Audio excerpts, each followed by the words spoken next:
हमारे पूज्य गुरुदेव खाकचौक वाले महाराज जी कहते थे, इतने काम अपने हाथ से करो, खेती पाती बीनती अरु घोड़े को तंग, अपने हाथ समारिए लाख लोग होएं संग।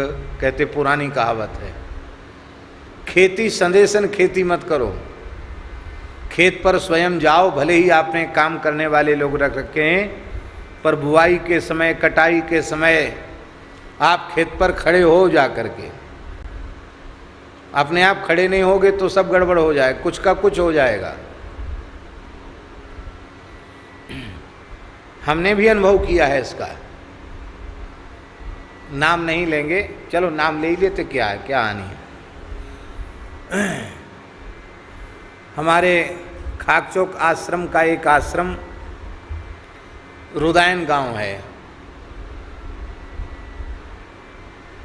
सासनी के पास, ब्रज में ही आता है। तो वहाँ ठाकुर जी की 28 बीघा जमीन है, गोपाल जी की। वहाँ के बीघा कच्चे हैं, इसलिए छोटे बीघा हैं वहाँ के। तो पहले ऐसा होता था, अब भी ऐसे ही होता है कि बीघा के हिसाब से राशि ले लेते और ठेका पर साल भर 2 साल के लिए दे दिया, और जो राशि आई वो गोपाल जी की सेवा में लग गई, ऐसा होता था। एक महानुभाव बोले, मंदिर के पुजारी बोले, महाराज इसमें तो बहुत हानि है, बहुत कम पैसा देते हैं लोग, आप कहें तो हम पूरी मेहनत कर लेंगे और मंदिर का खेत मंदिर ही करेगा, किसी को देंगे नहीं, बहुत फ़ायदा हो जाएगा। मैंने कहा बहुत अच्छी बात है, कुछ फ़ायदा हो जाएगा तो मंदिर में कुछ जीर्णोद्धार का कार्य हो जाएगा। तो जैसे वो मुंगेरी लाल के सपने होते हैं, वैसे हमको दिखा दिए सपने, तो हम भी खूब प्रसन्न हो गए। पूज्य महाराज जी हमारे पहाड़ी बाबा महाराज बोले, गुरुदेव बोले, देखो तुम वहाँ जाके रहोगे तो है नहीं, देखोगे है नहीं, तो बड़ी कठिनाई होगी, ऐसे कहीं संदेशन खुद खेती नहीं होती है। हमने कहा नहीं महाराज जी वो तो कह रहे, बोले ठीक है अनुभव कर लो एक बार। तो खेती भाई साल भर हुई। अब जब हम पहुँचे, साल में एक उत्सव वहाँ करते थे, तो मैंने सोचा कि तो बहुत आया होगा। मैंने पूछा उनको महानुभाव को, तो वो हर साल तो कुछ न कुछ मिलता था, उस साल कुछ नहीं मिला। बोले, अरे महाराज आत्मा तो निकास के धरी सामने धरी जाए ना सके, माने आत्मा निकाल के कैसे धरूं, आत्मा तो निकास के सामने धरी ना जाए सके। महाराज जाको जामे लग गो, बाको बामे लग गो, सबरो बराबर है गो। वाह बहुत अच्छी बात है। वहाँ एक महानुभाव उन्होंने कुछ बोलना शुरू किया, मैंने नहीं कुछ मत बोलो, हम तो पूर्ण विश्वास करते हैं, जाको जामे लग गो, बाको बामे लग गो। वहाँ से लौट के आए, महाराज जी बोले क्या मिला इस बार खेत में, तो हमने कहा जाको जामे लग गो, बाको बामे लग गो। महाराज जी बोले देख लो, तुम पोथी के पंडित हो पर व्यवहार का तुमको ज्ञान नहीं है।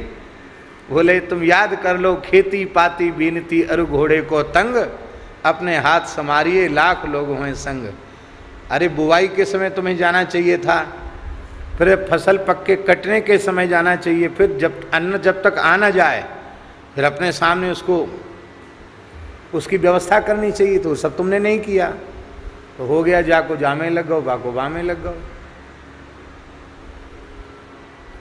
पाती चिट्ठी, शास्त्री जी आप चिट्ठी लिख देना। अब हम क्या लिखवाना चाहते हैं, आपने क्या लिख के भेज दिया क्या पता, नहीं खुद लिखो। महाराज जी ने चिट्ठी, महाराज जी लिखते थे, बड़े निरालस से होकर चिट्ठी लिखते थे महाराज जी। 1 बजे रात तक चिट्ठी लिखते थे महाराज जी। और यदि उनका सारा पत्राचार सुरक्षित होता तो हम समझते हैं बहुत विशाल काय ग्रंथ होता उनके पत्राचार का। ये तो कुछ पत्र उनके लोगों के यहाँ सुरक्षित थे, उसी से परमार्थ के पत्र पुष्प संकलित करके पुस्तक बनाई।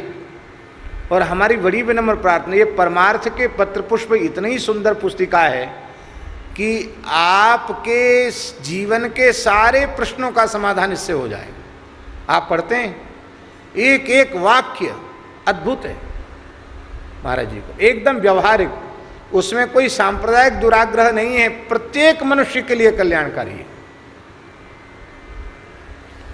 तो राम जी महाराज जी ने हमको पोस्ट कार्ड लिख करके, राजस्थान में थे महाराज जी, कथा चल रही थी, जयपुर की बात है, हमको कहा कि वो लाल डिब्बा होता ना पोस्ट ऑफिस वाला, उसमें डाल के आओ।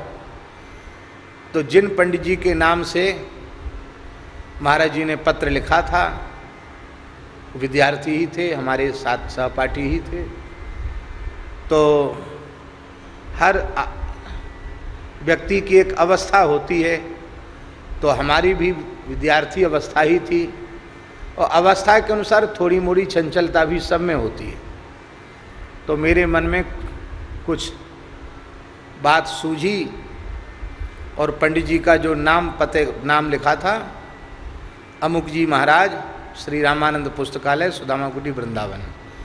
तो हमने उनके नाम के नीचे कोष्ठक में महाराज जी की लेख के जैसी मिलती जुलती नकल होती ना, तो महाराज जी के हस्ताक्षर की नकल करते हुए हमने कोष्ठक में लिखा श्री भोंदू पंडित जी।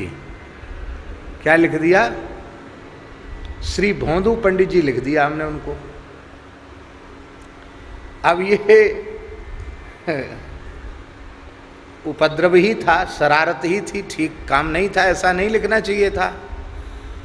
अब वो पोस्ट कार्ड जैसे यहाँ आया, जब तक महाराज जी यात्रा करके लौट गए तब तक तो नाम ही प्रसिद्ध हो गया उनका, भोंदू पंडित जी। अब बच्चों में ऐसी चीज़ जल्दी प्रसिद्ध हो जाती, आओ आओ भोंदू पंडित जी, आओ भोंदू पंडित जी, सब नाम पड़ गया उनका। आते ही उन्होंने महाराज जी के सामने बड़े दुखी होकर के कहा कि महाराज जी आपने हमको ये नाम क्यों लिख दिया, अब सब लोग हमको चिढ़ाते हैं यही नाम। और ऐसी चतुराई की थी हमने कि इस प्रयास किया था महाराज जी के हाथों के जैसी राइटिंग है ना, उसी ढंग से लिखा, उसी ढंग से मैंने लिखा श्री भोंदू पंडित जी। महाराज जी ने देखा, पहचान गए वो कि हमने तो लिखा नहीं। तुरंत उनके ध्यान में आया, इसको कहा था पत्र डालने आओ। हमसे बोले कहो तुमने लिखा ये? उनकी जी, क्यों लिखा? देखो पिटने का काम करते हो तुम, ये बहुत बड़ी गलती है, अक्षम्य अपराध है। बोले तुम्हें पता नहीं है, शतम वक्तव्यम न एकम लिखितव्यम, 100 बात बोल दो पर एक बात लिखो मत, लिखी बात प्रमाण होती है। शतम वक्तव्यम एकम न लिखितव्यम, 100 बात बोल दो, कोई बात नहीं, बोल दिया गई बात, हवा में उड़ गई, पर लिखी तो प्रमाणित हो जाती है। तुमने लिखा, ये बहुत गलती किया। हमने कहा महाराज जी गलती तो होगी, अब कभी ऐसी गलती नहीं करेंगे। बोले अब तुमको पत्र कभी डालने की सेवा नहीं दी जाएगी। पहले हम ही डालते थे महाराज जी के पत्र, बोले अब तुमको पत्र डालने की सेवा नहीं दी जाएगी। हम रोने लगे, महाराज जी सेवा से तो वंचित मत करो, एक बार गलती हो गई, आप क्षमा कीजिए और प्रायश्चित बताइए, हम प्रायश्चित करने के लिए तैयार। उस समय वो पंडित जी हमसे पढ़ रहे थे, आयु में हमसे कुछ बड़े थे, 1-2 साल, पर हमसे कुछ व्याकरण पढ़ रहे थे। महाराज जी ने कहा इनको साष्टांग प्रणाम करो, चरण पकड़ के इनसे कहो ये क्षमा कर देंगे तो तुम क्षमा हो। मैंने उनको साष्टांग प्रणाम किया, चरण पकड़े, बोले पंडित जी आप क्षमा करो। फिर वो मन गए बेचारे, कोई बात नहीं, ब्राह्मण तो ब्राह्मण ही होते हैं, मन गए, प्रसन्न हो गए। तो पाती चिट्ठी स्वयं लिखो, कथनचित किसी से लिखवाई भी हो तो स्वयं पढ़ करके तब उसको डालो।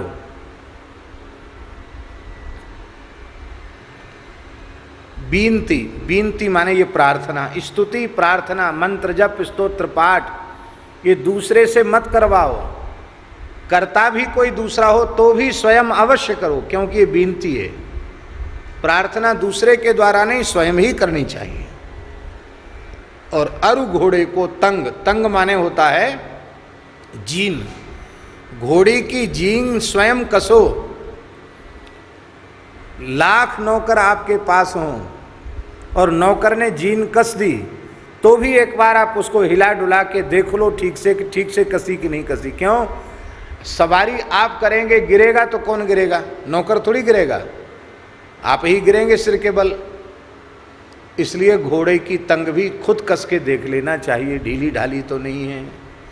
तो ये स्तोत्र स्वयं पढ़िए। माई मेरे श्याम